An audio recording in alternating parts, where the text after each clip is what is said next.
What's up guys, Sal here. So by the end of the first quarter of 2012, Samsung ended Nokia's 14-year long reign as the #1 phone maker. It's been over 9 years at this point and Samsung is still sitting comfortably at the top.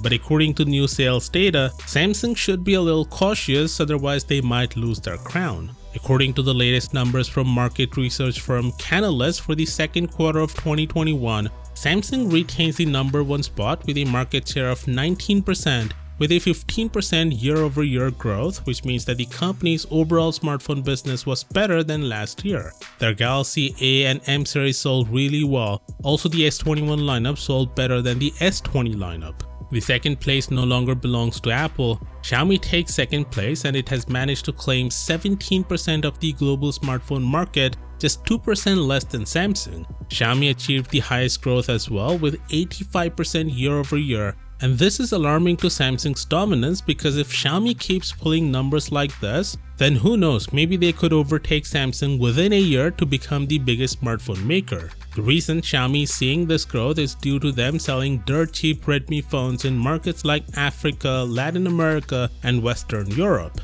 Compared to Samsung, Xiaomi's phones are on average 40% cheaper, while compared to Apple, they're around 75% cheaper. And when you consider all of this, Xiaomi's growth doesn't really sound impressive. But still, it would be a monumental feat for Xiaomi to dislodge Samsung from the #1 spot that they've been carrying for over 9 years at this point.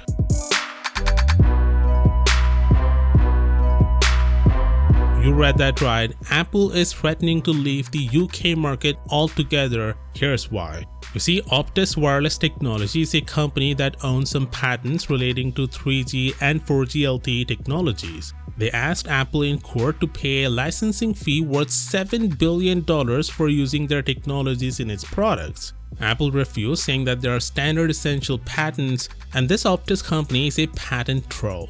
A patent troll is one who buys patents literally for the sake of suing someone. They don't actually use the technology, they just hang on to it to screw everyone over. So here, Optus bought these patents from another company, and when they got to know that Apple infringed some of their 3G and 4G patents, they took them to a UK court and asked them to pay $7 billion.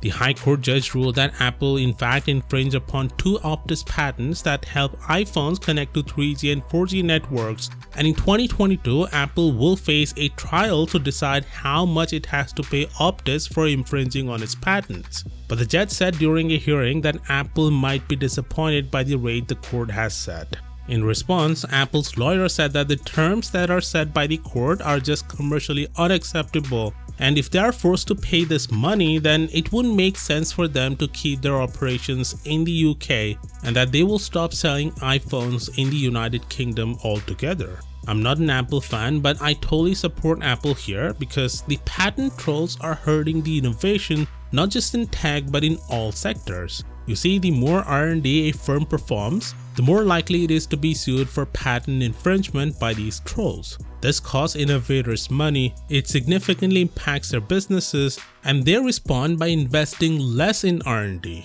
So it's high time for the government to do something about these patent trolls. Let me know what you think down in the comments, and as always, I'll see you tomorrow. Peace out.